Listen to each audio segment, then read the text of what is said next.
The Cerebral Entertainment Podcast.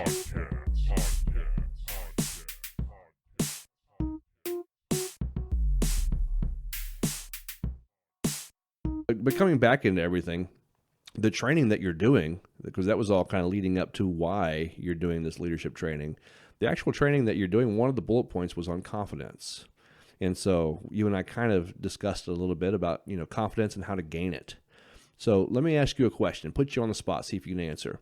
If you have, one component, one approach to building confidence in something, what approach do you take? What to you, what kind of behavior or what kind of pattern or whatever causes you to build confidence in something that you're doing?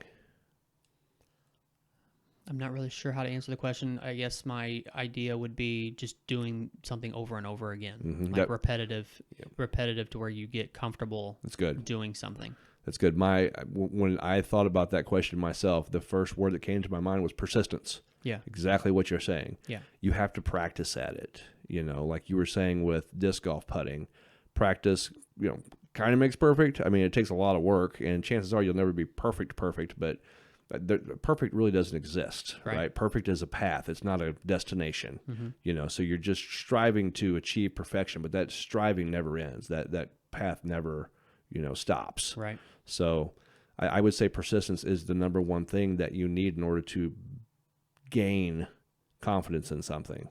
Mm-hmm. So, I mean, so define confidence. What is confidence for you? What does that mean? I don't know. It's hard not to loop around back to the word confidence when you're thinking about the definition of confidence. Yeah, I don't know what another word would be to use. Yeah, I guess just confidence is like being confident, right? Like in what you're doing or how you're doing things or something along those lines. I don't know. Confidence is not something that's ever come easy to me. Why is that? I don't know. So confidence is something that's heavily intuitive, right? Mm-hmm. Meaning that you just kind of know, it's hard. It's not tangible, really. Mm-hmm. You just know. And the word that comes to my mind, one word that kind of coincides with confidence that helps to define it is being sure. Yeah. Being sure that you have the ability to do something. And sometimes that correlates with something that you've never even done. Right? Yeah. Like, for instance, if you are a good athlete in basketball, because I'm looking at Kobe right now, and he's inspiring me from the other side.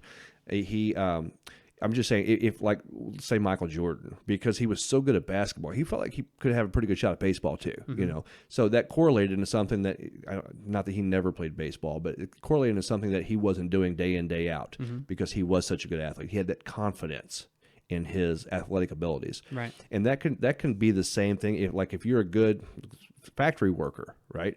And you're good at building this thing, but you've never built this thing before, but you're confident because you work the line, you kind of know the process, the culture, because factories have a unique culture, in my opinion. It's a certain thing. It's a different world inside those walls. Yeah. But you're confident in that one, and so it translates into this over here as well, even though you have no experience building what they're building, right? And so confidence is very intuitive, and it can coincide with other things because you build that confidence. And I think there's also a general confidence that you can build too, just general in anything. That's a little different for me, because even though I'm sure of myself in a general sense, it also means that I don't let failure get to me. And that's where by my experience, that's where my lack of confidence has come from, is a fear of not being, and it still happens on the disc golf course. I don't want people to see me suck. Yeah. And so it destroys my confidence. It alters and it messes up my game. Yeah. Because I'm so distracted by that notion that they're going to see me look silly. Yeah. Even though most of the time, I'm sure, especially once they see me suck, they're not even trying to watch. Yeah. They've got better things to do. But in my mind, they're eyeballing my every move, and they're saying, "Man, look at this guy. He really sucks." Right, and that goes back to a feeling for me. Like, I hate the feeling of that. Like, the day that me and you were playing disc golf and I got that disc stuck way high up in the tree and we tried to throw rocks at it and stuff, there were other guys like walking around. You were just automatically just grabbing rocks and throwing them up there and everything. And I'm like constantly looking over to see if other people are looking at me. And that I fight that a lot because it's just the feeling of knowing that somebody else is looking at something that you failed at. And I try to make myself feel better sometimes because I'm like, I'll probably never see these people again in my entire life. So whatever happens right now in the next 5 minutes doesn't matter because they're not doing anything to you or saying anything to you. They're just looking your way, and then they're never going to look at you again. Yeah. But it doesn't matter. Like, I'm still fighting that feeling. And I guess that's just fighting, just knowing you're getting judgment from other people. And judgment's a big topic, too, that we could probably break down if we wanted to at some other point. But I've noticed, I know that I'm a judgmental person also. I try not to be, but it just happens in general for everybody. You can say that you're not judgmental at all, but when you see people in certain scenarios and stuff, you have judgment on people. It's just the way we live life. How you act or how you react to that judgment's a different thing. And how long it sticks with you. Yeah. You can be passing in judgment. You're right. We could unpack this for a long time. Yeah. But anyway, I'm not even going to go down the rabbit hole. You go ahead. But yeah, so I think that's my biggest thing is like, I know that I can be judgmental to some people, and I know what that feeling feels like. So it's even worse for me when I feel like somebody else is judging me because I know I would do the same thing. Yeah, you're projecting. Yeah. So it's interesting because I feel like we could actually use some interventions in order to alleviate that feeling. Oh, yeah. But maybe we'll get into that in a minute. But it still is also equally as interesting to me at this point that the difference between the two things, the two, like what I consider specific and general confidence, because the specific is your ability to throw the disc in the first place, right? Mm-hmm. I mean, because let's face it, you had to throw that disc pretty high to get it that high up in the tree. It was going places, if not for that tree. Yeah. The ones I hate the most when I throw them is when they just take off and they go about 30 feet and then they roll and they're flipping all over the place and it still doesn't go very far at all, which I'm getting better at, by the way. Really practicing my roll. But that's a specific, though, when you know you can throw a disc well. But to have general confidence means that you maintain confidence in the face of failures, such as throwing a disc in the tree and getting past that. Mm-hmm. So that's I also feel like there's two different approaches to that, too, because we're talking about confidence and how to gain it, right? That was the bullet point that you brought to the table today. Well, I think those are the two, as far as I'm concerned, the two main kinds of confidences that I live with every day. But the approaches are much different. The one is repetition. It's the persistence. It's the practice. And, of course, we could break it down and say that the intervention for the general confidence takes a lot of persistence, too, because it's psychological. It's a mindset, right? Yeah. It also comes from, and they're symbiotic in nature, because your general confidence should grow as your specific confidences grow in whatever it is that you're doing. When you're good at your job, you're confident in that. You're confident in your work ethic. You're confident in maybe your interpersonal skills, whatever. You're confident in disc golf. You're confident in podcasting, whatever the case. So you're confident in these areas, these domains of your life, and so therefore your general confidence should be that rising tide. Right. I know that I feel like that you and I have both gained a lot of confidence just from being in the gym, just from looking good, feeling good, getting stronger, getting bigger, Mm-hmm. That adds a general confidence as well. Yeah. Whereas if I still had like stick arms, I didn't feel as confident. Mm-hmm. I didn't feel like, and some people would make comments, which it is what it is. I'm talking back when in my early 20s, I had stopped working out a couple of years before that. My arms got small again, and some people make passing comments, friends, well, with your little, don't break your arms trying to pick up that box or something. It was a joke, and I didn't really take it really hard at the time. I didn't shed a tear, but it did stick with me. I noticed it, it was that thing in my mind. Anyway, I feel like all these things raise your general confidence, but general confidence is also it is manipulated. It changes by your perspective and your dealing with failures. Because each one of those failures knock us down. Just because you were worried about those people seeing us throwing rocks at your disc doesn't mean that it was going to affect your specific skill, your specific confidence of throwing a disc, right? But it was that general confidence that was being attacked because you were projecting judgment that you would have maybe given to somebody back to yourself from them, because you know that you would have been, so maybe not in that case, but just in general, you would have been projecting some kind of judgment. So how does that work when, like, say I can throw a disc all day long and be perfectly fine, but as soon as a group of people come up and see and watch me throw, now confidence goes down?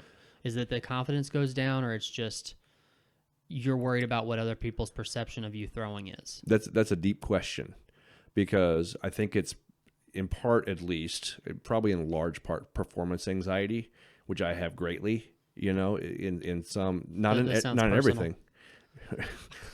I was going to say not in everything.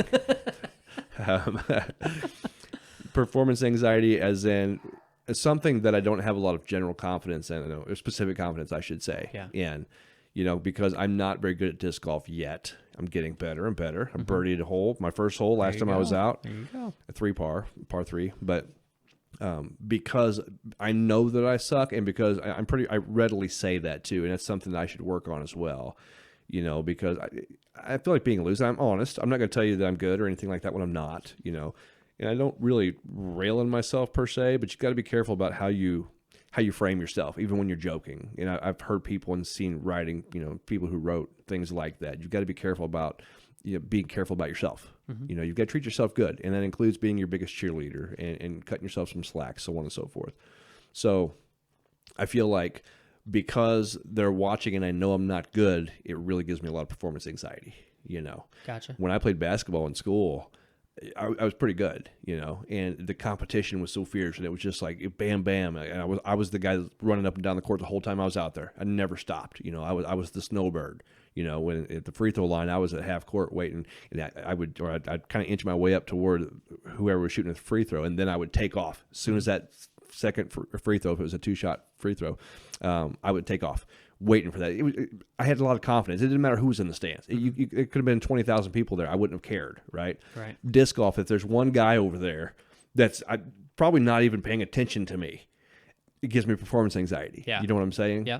So there's that. I think in that also kind of, you can overcome that, but it can override your general confidence. Yeah. And maybe even your specific confidence. Right. If you have it like that, if you're so worried about what they might think if they're looking at all, you might be really good at disc golf, but because they're watching, it's like test anxiety. Yeah. You sink. Right. Yeah. I had that. And I guess looking back on it, like, I had a great childhood growing up, no issues at all. But I never had really like anybody, especially when it came to sports and stuff like that. I never really had anybody pushing me to be a lot better or anything than I ever was. I mean, I played basketball forever, like from second grade through senior year. I played basketball, and I loved playing. I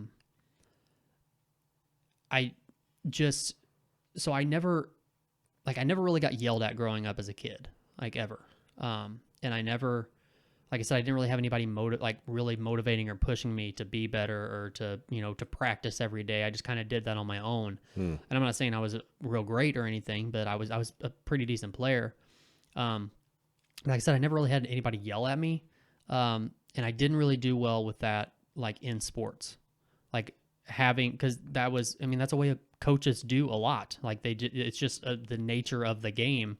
You do something wrong, you get, you don't get yelled at, but it's kind of like you could feel like they're disappointed in you for making an error or making a mistake or something like that. And then I feel that.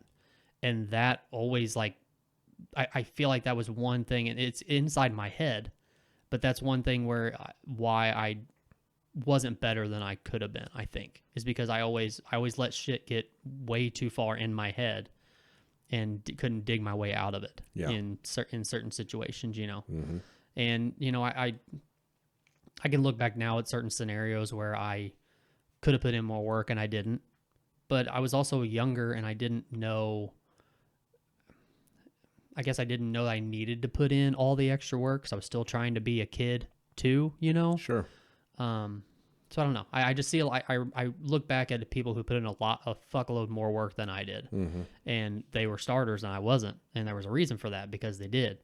But for some reason, I don't know if it's an ego thing or what. I just didn't feel, I didn't put in the work that I needed to be where I wanted to be, I guess. Yeah. If that makes any sense. Yeah, and you just had a different drive. Yeah. You know, some people are driven to that kind of thing naturally. You know, they see something like that and they just go get it. Your drive was different for whatever reason, and that's okay, because at the end of the day, what you're talking about is something that I deal with too. And I'm getting better and better. Granted, I'm middle-aged man now, but you never stop learning through your whole life. But something I've struggled with a lot was, why didn't I do this as a kid? You know, growing up, why didn't I do that harder? Why didn't I do that better? Why didn't I focus on that instead of this? Mm-hmm. And you got to let that go. Yeah. You know, it's doing you no good. Right. You know, you have to be mindful of the present moment and what you do have, and be solution focused and strengths based, and go with what works, go with your strengths now and build off of those, not your strengths or weaknesses or failures from the past. You can learn from that stuff and do better now, but it's all about now. Right. You got to do it now. Right. And I think you do that. You know, you're excelling in a lot of different things in life. You're putting forth the effort. You're putting in the work. You're doing that. Well, I a lot of times feel like I'm overcompensating now in life for back then. I guess that's just a learning thing. Like I learned that I didn't get where I wanted to be when I was younger because I didn't put in the work. Yeah. Now I know if I want to get where I want to be, I got to put in the work. So I overcompensate. Exactly, but that overcompensation is functional, productive, as long as you're psychologically healthy with it. You know, as long as it's not something that's beating you up or anything like that. You can use that as fuel, and that's okay. So overcompensation is also another one of those terms that might have some stigma. Usually if you're overcompensating, you talk about someone who drives a big four-wheel drive truck lifted and things like that. Like, well, he must have a small penis. Maybe he does, maybe he doesn't. It's just kind of a joke because he's overcompensating. But overcompensation, I do the same thing. I realize that I didn't put forth enough effort in my past, and so I try to put forth a lot of effort in a lot of things. I get kind of, I don't want to say obsessive, but it leans toward that with some things. I get goal-oriented, and I just want to do that thing. And to me, I want to be like that. I want to do more of that, as long as it doesn't interfere, first and foremost with me psychologically, because that's going to cause problems across the board. But also, I don't want to interfere with my family, things like that. I've got kids. I want to have time with my kids. I don't want to look back and say, man, I wish I'd have spent more time with my kids, because that's something I don't want to have to. You can't make up that. There is no making. I mean, you can spend time with them as adults, but they're only kids once anyway. So I think using that as fuel is perfectly fine. I see that as a good thing. I would suggest one intervention for you in this particular case, because you've kind of outlined your own psychological makeup and your own thought processes in this performance anxiety / lack of general confidence or something like that when people are around, or if you get something stuck in a tree, which, let's be honest, that's probably going to happen again. I'm just hoping it's just a disc.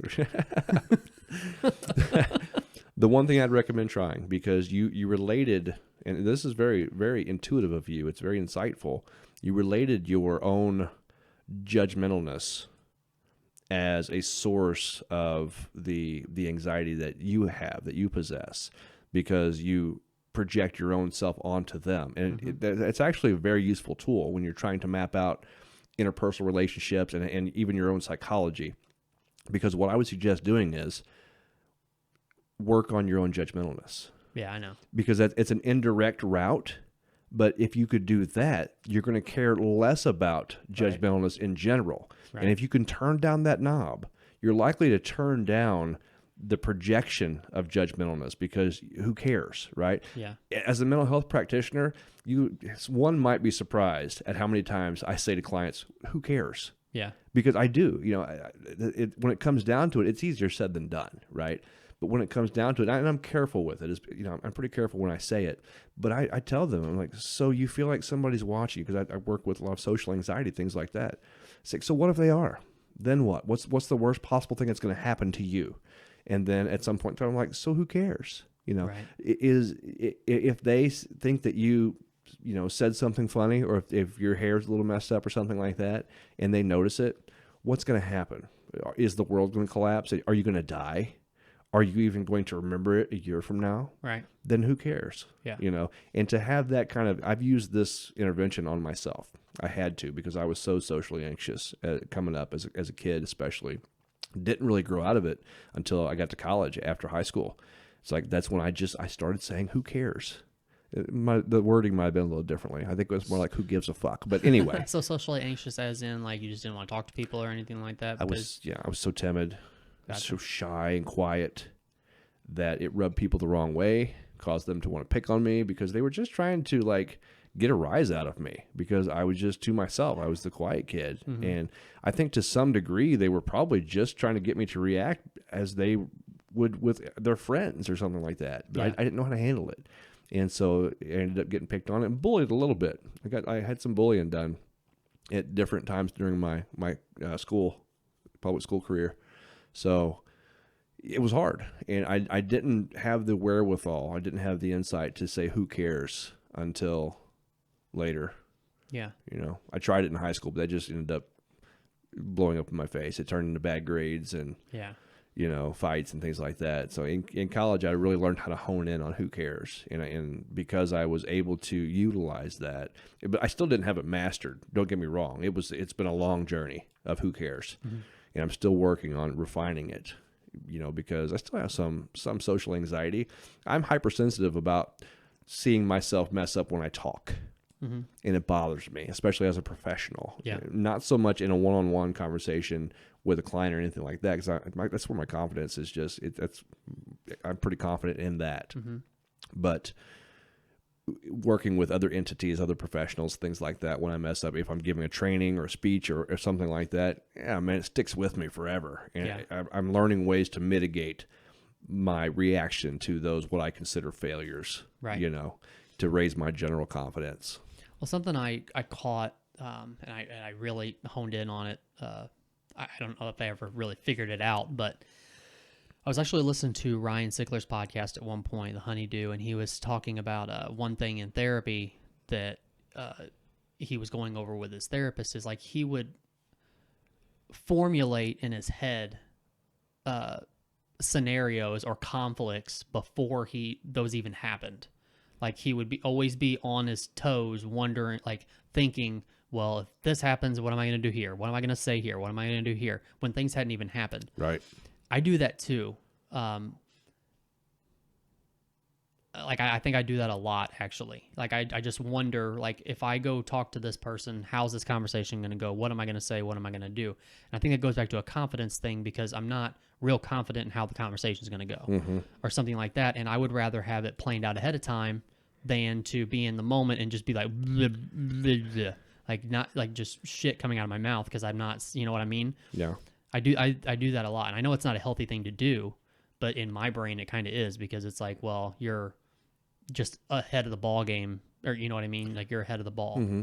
Why do you say it's not a healthy thing to do though? What leads you to that? Well, I mean, because if it's like a conflict situation, like if you think there's going to be conflict, but it's not, the conflict hasn't happened yet, you may be forcing conflict to happen because you're going into it thinking that's a possibility. Self-fulfilling prophecy of types. Yeah. Right. And so what if something happens that you didn't anticipate in your plan? What if it goes a different way? How do you... Right. Well, I mean, that's where you just kind of try to think about all the different ways that it could go. And you try to formulate a plan ahead of time for each way. Yeah. Not that it can absolutely go that way, but at least you have a little more confidence and you feel a little more prepared for something that could happen. Yeah. And I don't have any situations off the top of my head to give you on this. I'm just saying I know that's something that I do sometimes. Sure. Especially if I know that not necessarily conflict, but like if it could be an uneasy situation that you're going into with somebody, or if you're going to talk to somebody that you don't normally talk to or something like that, you know, and nerves may be getting a little bit of the best of you. And that's another thing too, is with little confidence comes nerves for me, at least. Yeah. I don't know if everybody, but for me, it comes nerves.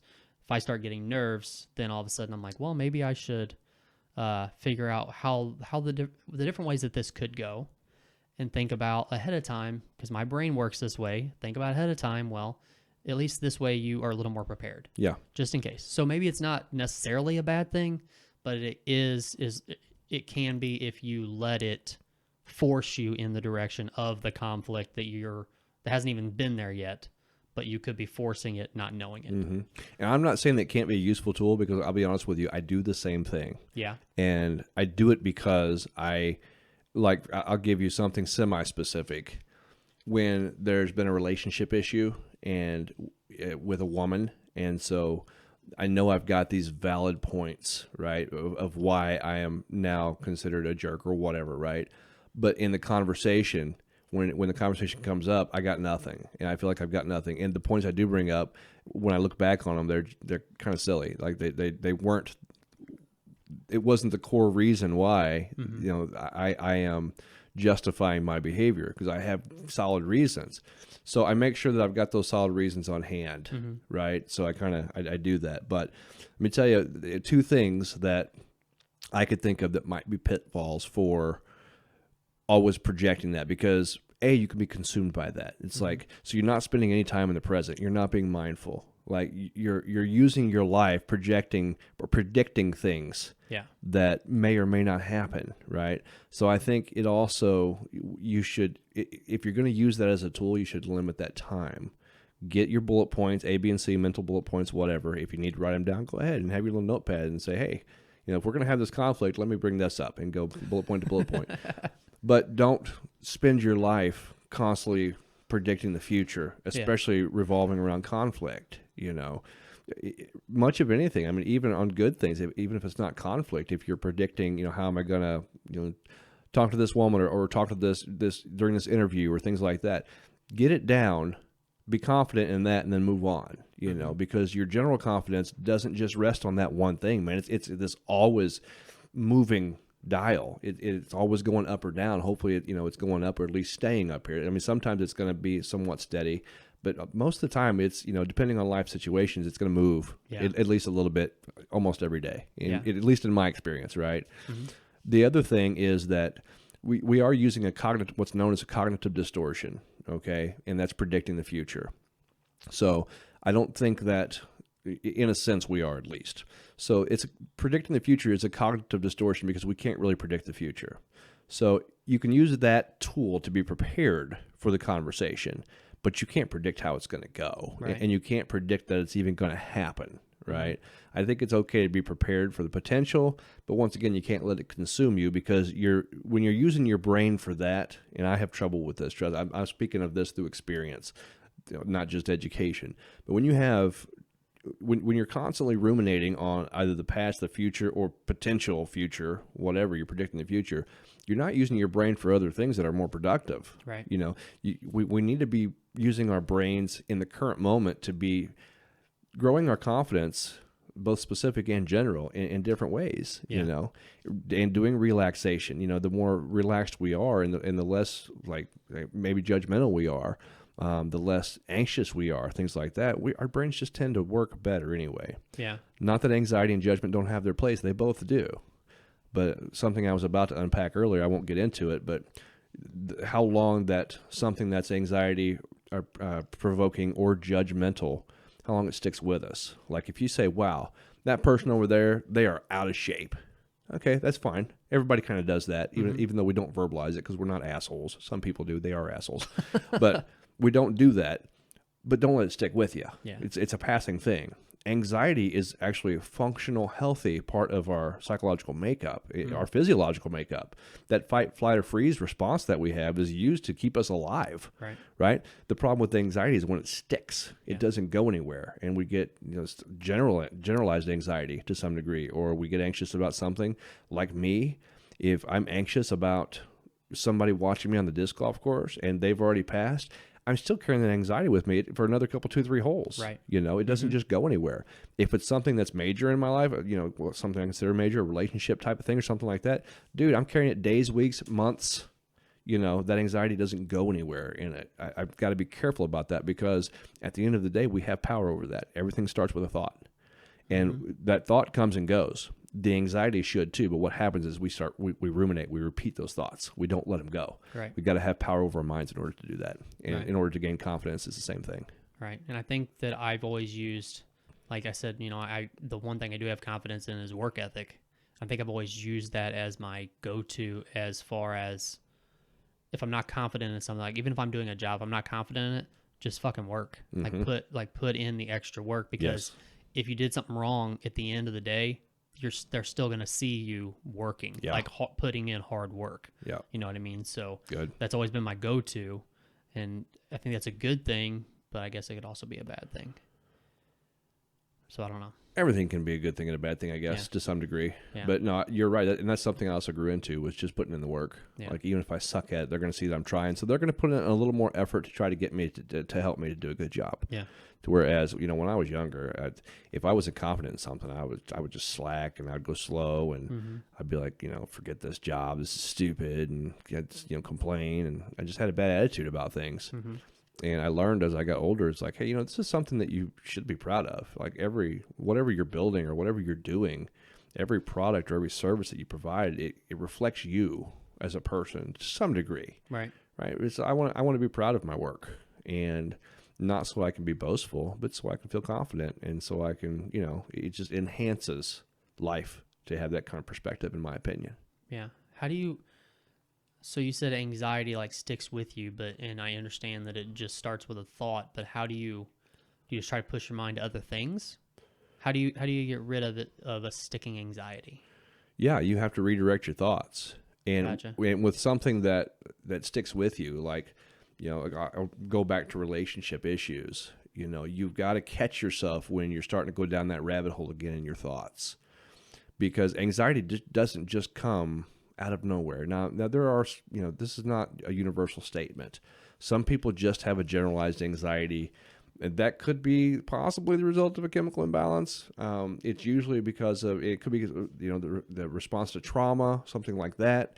It could be, the response to a lot of things, but just anxiety, and circumstantial anxiety, right? So we'll just put it that way so that it kind of hits the nail on the head a little closer. It's starting with your thoughts, because, like, we'll just use emotions. Anxiety can, it kind of bleeds over into an emotion, right? Because you feel anxiety. Yeah, absolutely. You feel the physical effects of depression, but you don't, it's not like anxiety. You get that pit in your stomach, right? Yeah. And you feel tense, you feel it tighten up. Which I absolutely hate that feeling. I know, right? It's related to stress very closely. And so you can use it you can see it as an emotion, but let's use another emotion. Let's just use fear as an emotion. I go even better. Let's use anger, because I think that's more readily tangible and easier to talk about, because we're tough guys. We like to. I'm talking about men in general, okay. And not that no women are listening to this podcast, but I just like to find something that's tangible for as many people as possible. And a lot of people in general don't really relate to fear as well as anger. Anyway, in DBT, dialectical behavior therapy, we learn to practice mindfulness, and you can close your eyes and you can feel something, or you can, even a thought works this way too. But emotion it works a little slower, because thoughts go by pretty quickly, one after the other, and we don't really have much control over the next thought that pops up. We're slaves to our experience, and our brain just kind of runs based on the experience we've had, and that generates the way that we think, and it just happens. It's an automatic mechanism that just controls our definitely our unconscious mind. But emotions, you can see it as a wave in an ocean. So a wave, it comes up. It comes up onto the bank, and that's when your emotion, when it comes up as far as it can go, it's when your emotion is high. If you sit back and you're mindful and you pay attention just to the emotion, that anger will subside, and it recedes, and it goes away. Okay, but have you ever been angry for like an hour or a day, right? How is that happening? It's because you're ruminating on the thoughts. You keep thinking about the same thing over and over again. And so it becomes a vicious cycle, because that wave also triggers more thoughts if you're not careful, if you're not mindful just of the emotion. Be curious about the emotion, or be able to redirect your thoughts, right? My point is, you can do the same thing with anxiety. But as that wave comes up, as it starts to recede, just be curious about watching it go away and redirect your thought away from whatever was provoking that anger. Right. And you'll notice that you get over that anger. You have control over this, at least in a general sense. We can master be masters of our emotions to some degree. Now, emotions do happen because we have what's called automatic thoughts as well. We don't; they just trigger, right? It's kind of like I said, the way the brain works. Something will trigger, and I'll think of that thing that made me angry, the thing that made me sad, and that emotion will come up like a wave. But if I'm paying attention and I'm mindful of the present moment, I can watch that wave recede or feel that wave recede, redirect my thoughts, and I can get over it. Just, it takes practice. And I'm not saying you get over it lickety-split every time, but you become a master over yourself, more like that. You can do that with anxiety as well. You just have to redirect your brain. You always got to kind of be on guard. That's why it's so important to be present in the moment most of the time, not just with what's going on in your external environment, but especially what's going on with your mind and your body. Are you somebody that, like, if you know that conflict is ahead, or you know that you, whether it be professionally or personal life or something, like if you know you did something wrong in any sense, are you somebody that like attacks that head on, like let's take care of this now, or are you somebody that will ponder on it for a while and maybe just hopefully it goes away? If I know I did something wrong? Yeah, whether it be in your personal life or work life or anything like that, like if you made a mistake, but that just a general statement, but if you make a mistake in any way, are you somebody that like will ponder on that for a while and just hopefully the whole situation goes away and nothing happens? Or are you somebody who like, let's attack this now and get it out of the way? That just depends. It depends on the situation.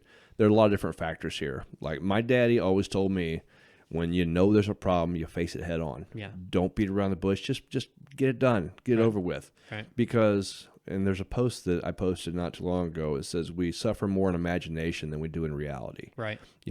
So that could also kind of translate into this, because we suffer more. I would suffer more by letting that thing ruminate in my brain other than just getting it done and over with and moving on with my life. Yeah. Because the consequences of whatever it is that I'm dealing with, 9 times out of 10 is not as bad as me sitting on that. The torture I'm going to put myself through just with my own mind. Right. 9 times out of 10. It's just better to get out of the way. Yeah, I'm the same way. Like anxiety will like get the best of me if I don't just attack it head on and get it taken care of now. Right. And that's a functional anxiety there, though. Yeah. So in order to mitigate that anxiety, you face it head on. Get it out of the way. Get it done. Yeah.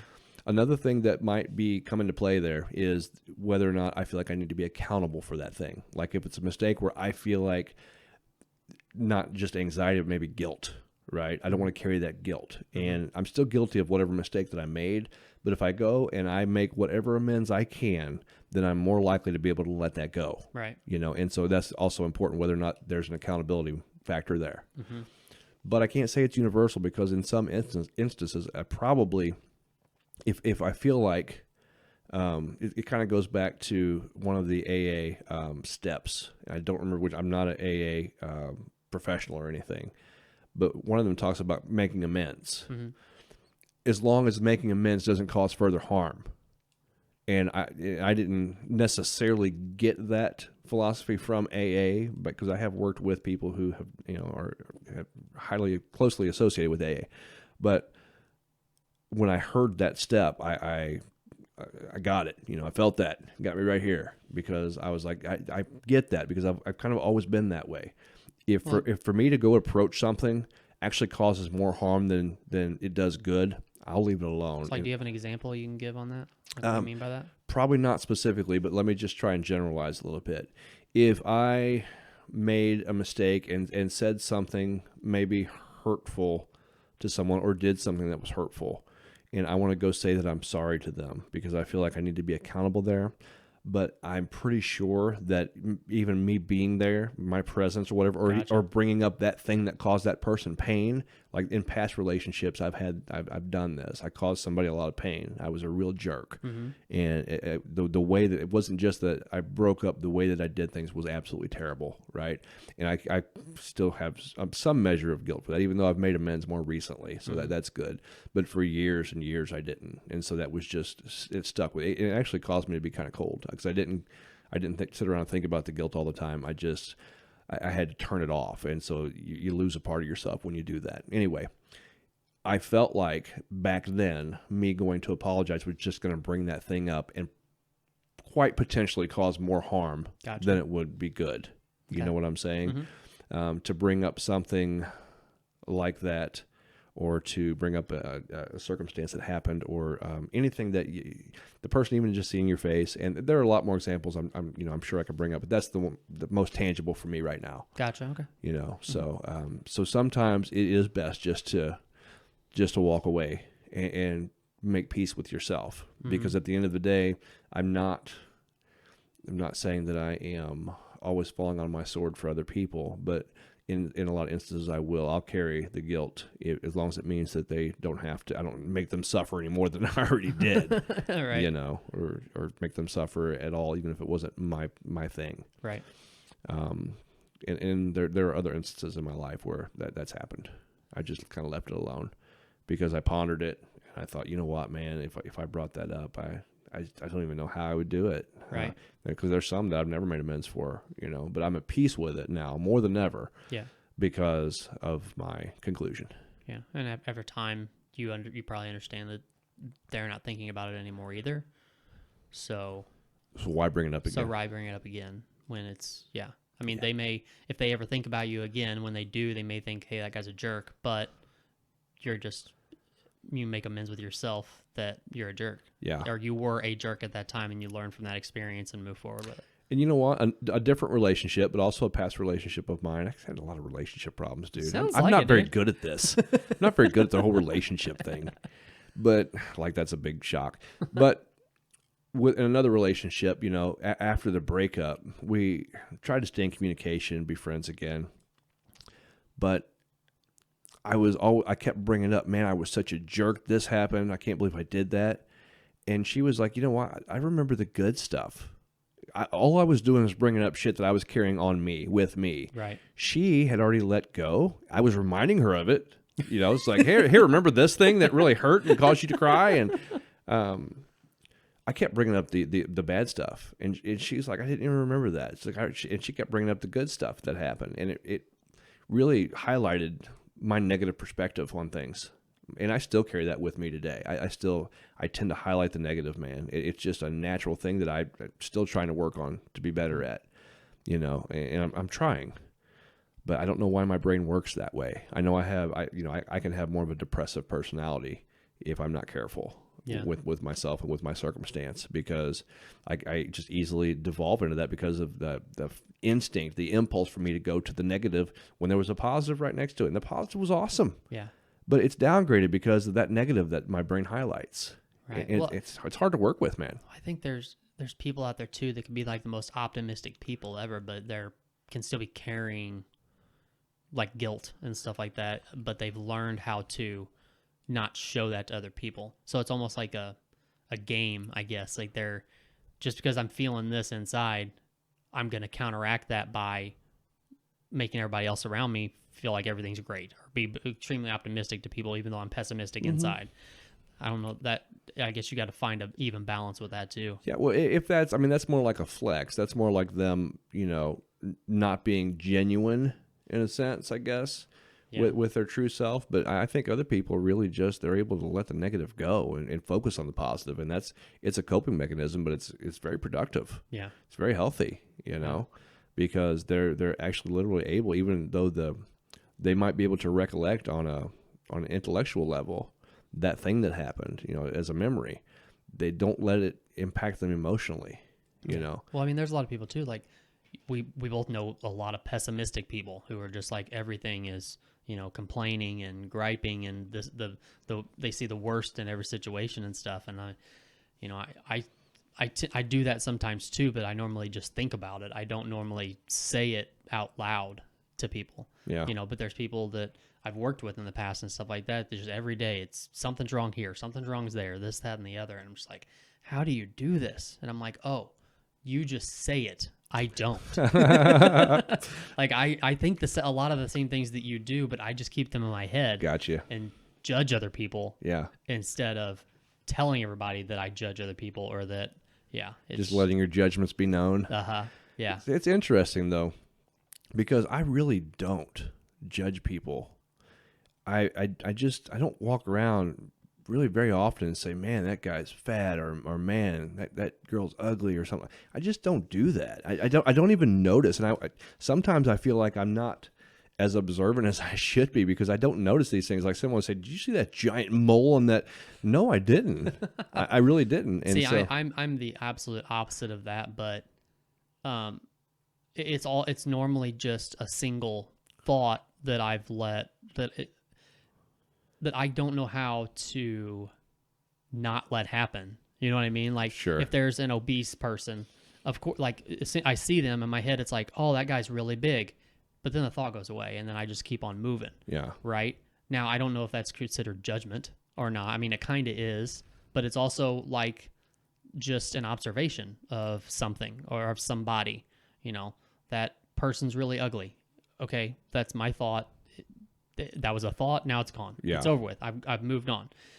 I feel like it'd be more judgmental if it was me telling you beside me, dude, that guy's huge. And that would be more of a judgment. I mean, observation too, but I guess they can both go hand in hand with each other. Yeah. I mean, judgment comes with the observation. You have to observe Right. the person first, and then, then the judgment comes. Right. And we could unpack that too, as far as, because it sounds like that is one of your automatic thoughts, and automatic thoughts are based on core beliefs, and we could really dig into your psyche, perhaps, to unpack that core belief that causes that automatic thought, and we could restructure that. Yeah. You could even restructure the automatic thought. As a matter of fact, that's usually where I would start, is by redirecting that thought every time it comes. It would take persistence, right? But anyway, that would be a session that you might want to do in private, or not at all. But I don't really know, right? Like, because, I mean, how do you make it to where you don't have that thought? Mm-hmm. Like, so I guess what you're saying is you just turn that into just an observation. You're saying you don't see it at all. Are you just blind? How does that work? And I guess in a way, I've noticed myself that my being self-conscious causes me not to pay as much attention to other people because I'm so worried about myself. Okay. Anxiety, which I do have, it doesn't surface like as pure, like the knot in the stomach or that pit or that, that feeling that you get. You know what anxiety feels like. If you don't know, then God bless you. But for those of us who have ever had anxiety, the feeling in your torso and the stress that comes on your forehead and your shoulders tense up, things like that. It doesn't always manifest as that, but I oftentimes just have a self-conscious nature about me. I'm so just not obsessed, but I'm just so preoccupied with myself. I don't notice other people's faults, And see, I'm the opposite. I'm a people watcher, and I'm so focused on everybody else around me versus myself instead. It's weird because I observe people too. I've always been a people watcher. I watch their behaviors. I watch their mannerisms, things like that. Yeah. I do. For some reason, and I'm not trying to be boastful, because it's kind of like I said, I kind of wish I was a little more observant on people's appearance. But I am more so now because I have to be, by the nature of my position, my job, which, it's been a growth period over the last 9 years. But I don't know. I haven't made it a point to notice the superficial things about people, and I don't think I never really have. Like, there was never like so much of a type of person, like one particular type of woman that I thought was attractive. I've always liked different varieties of women, honestly, because that's not what I was looking at. I don't know why I'm like that per se, but one thing I do know that I've noticed more recently, and I say more recently, probably the past 10 years, when I've been able to really just focus on mental health, but I think it's because of my self-conscious nature, my own self-conscious nature. I know I'm too preoccupied with my own shit, man. I haven't got time for yours. But I do study behaviors and mannerisms because I also connect with those things, and I relate to a lot of things. I see how the way that they're behaving, the way they're acting, they're talking, things like that. I try to relate it to myself so I can figure it out. Yeah. Because it helps me to know people better. Gotcha. Because I know what anxiety feels like. I know what it looks like. I know what self-consciousness looks like. I know what confidence looks like, or the lack thereof looks like. I know what depression looks like, because I've been through those things and I've studied people. And so I notice patterns. I don't look necessarily at the physical part of people. But there was another point that I was going to bring up earlier. What we were talking about, how did we get to this subject again? We were talking about, I know, stupid question, right?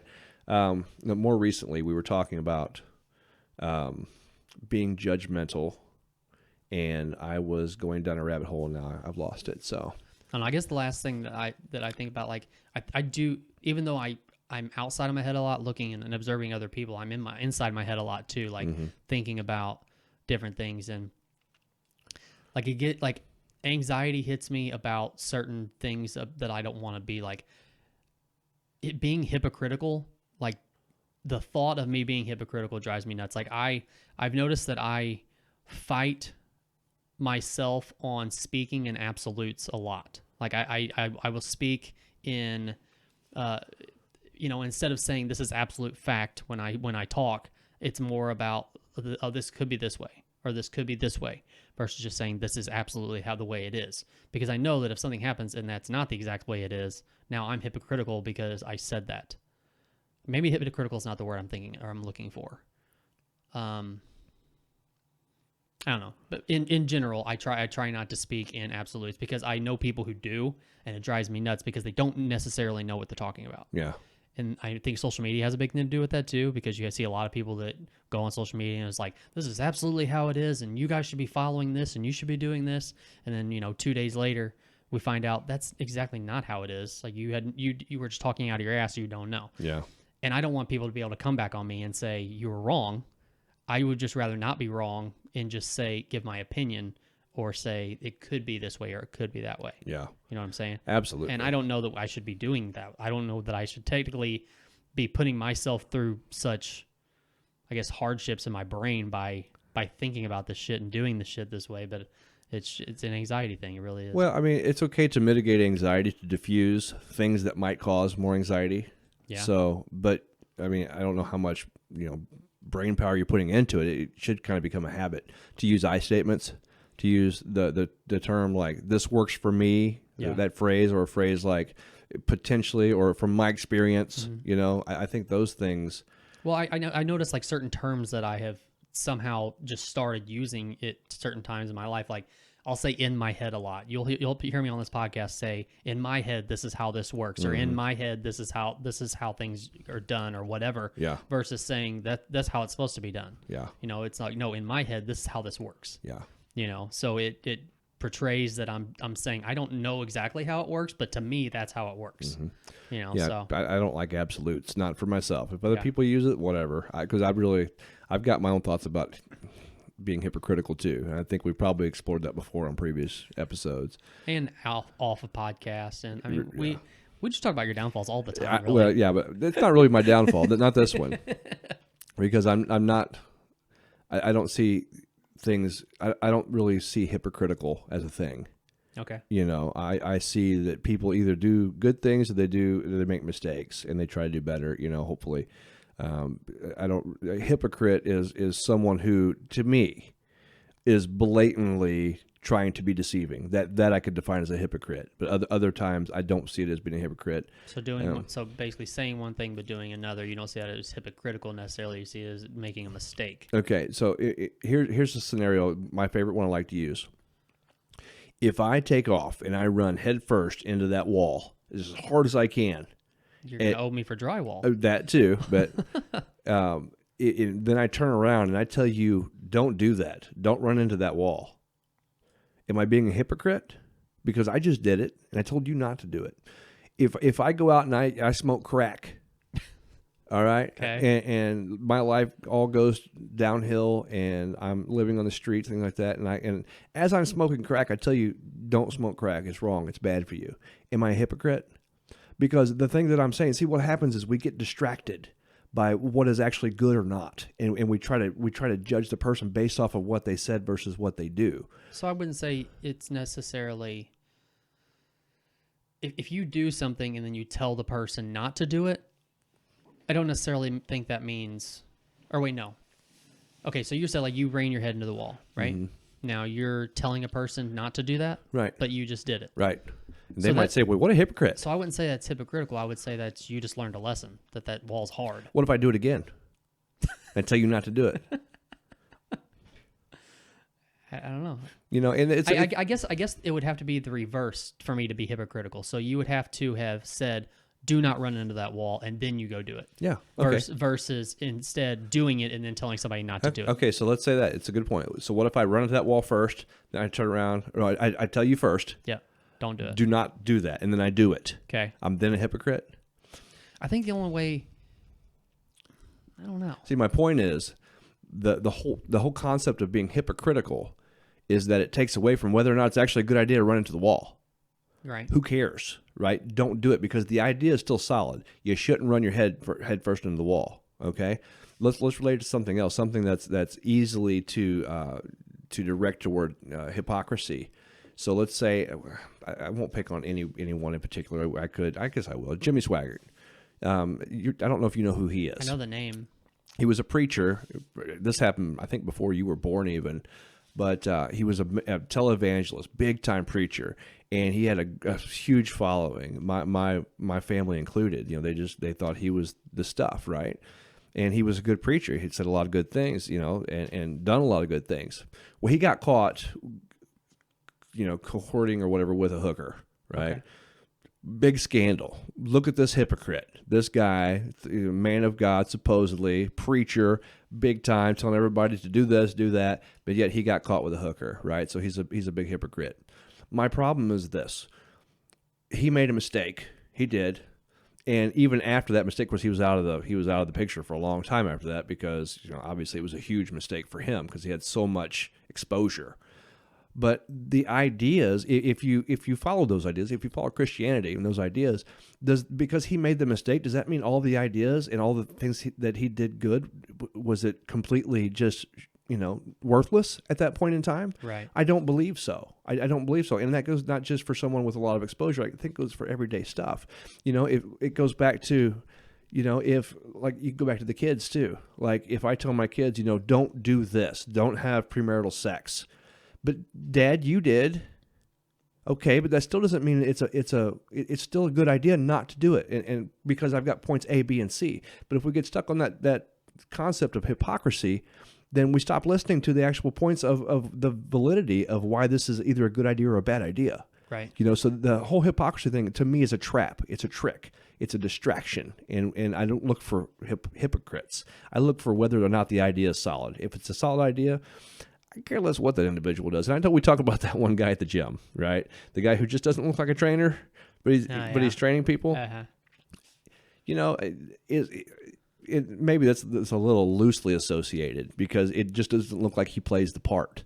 You know, but a lot of trainers don't. It's more based off their experience. But I would be, and I haven't done this because it's obvious he does not look like he puts in the work. Mm-hmm. You know, to for other people too. But I would. In order to be able to accurately gauge whether or not he's in the right position, I would need to see what he's doing. Because I don't pay attention. You know, I see him over there doing their thing, but I don't pay attention. And I know it's you're going to reach more people probably by looking the part, playing the part, being the part. Especially if you're like a personal trainer or something like that. Obviously, you need to be in good shape, or people aren't going to believe you. If you're some big fat guy with a beer belly and you're telling people you got to do this and that, you know, this nutrition, diet, blah blah blah, they're going to be like, eh. But that still doesn't mean the guy doesn't know what he's talking about. Right. Yeah. I mean, there's a knowledge and an education level that has nothing to do with the, you know, how you live your life. Exactly. You know. But you're going to turn around and call that guy a hypocrite because he told you to do that, but he's got a big fat beer belly. Right. Right. You're missing the idea. It might be a stellar diet plan. It might be this is going to set you on fire. You're going to look like freaking The Rock, but you won't because you're too hung up on what he looks like. Right. You're hung up on the concept of hypocrisy. Mm-hmm. It's a trap. The concept of hypocrisy is a trap. I feel like we should have put that somewhere else in the podcast. Maybe we'll bring it back up and do a show on just hypocrisy because we're almost at 2 hours. Holy shit, really? Yeah, and I feel like that's such an important point, and it sticks with me. I've been trying to get that point across to people. Not that I care whether or not, you know, because some people, by definition, they are hypocrites, but that's not the point. Yeah. The point is the idea. Worry about whether or not the idea is solid. If it's an idea that could be productive for you or whatever. Right. The other point I was going to bring up earlier, just stepping back on judgmentalness just for a minute, just so I can get it out of my head, is that because I am not judgmental, and I should rephrase a little bit too, because it's not that I'm not observant. I'm very observant. I'm just observant on certain things. And I guess if I really dig deep, I do notice when there's somebody that's big, somebody that's fat, or somebody that maybe has a misshapen head or something. I don't know. Well, it's like there's no judgment, automatic thought like you mentioned. I don't know why. It's not because I'm this great, upstanding, moral person. Okay, I'm just paying attention to other things. Okay, That's just that judgmental automatic thought just doesn't come into my brain like what you had described. So there was that. But because I'm not that way, when people do disappoint me, it really, really affects me big time. Like I bet you it's a lot easier for you to shake off people than it is for me. Because it depends on what you mean. Like, what do you mean by shake off people?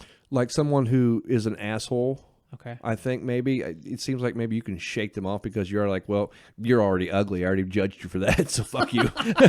I don't know though. That's me projecting or guessing. But I know, especially people that I'm close to. I think because I am so non-judgmental on a lot of things. When something does go wrong, it really devastates me. Like it really, really gets to me. Maybe this is another loose association. I don't know, but I associate that with because I'm not paying attention to so much of the superficial or so much of the whatever, that when something does actually go south, then I don't know. I just feel really, really like stabbed in the heart. Gotcha. Yeah. Anyway, maybe that's for another topic or another day, maybe. But good stuff, man. I feel like we had one of the most cerebral chats that we've had just now in a long time. Dude, I cannot believe we almost did 2 hours. We almost did 2 hours. Doesn't feel like I it. hope that someone can actually sit through this whole thing and listen because we really got into some good topics, man.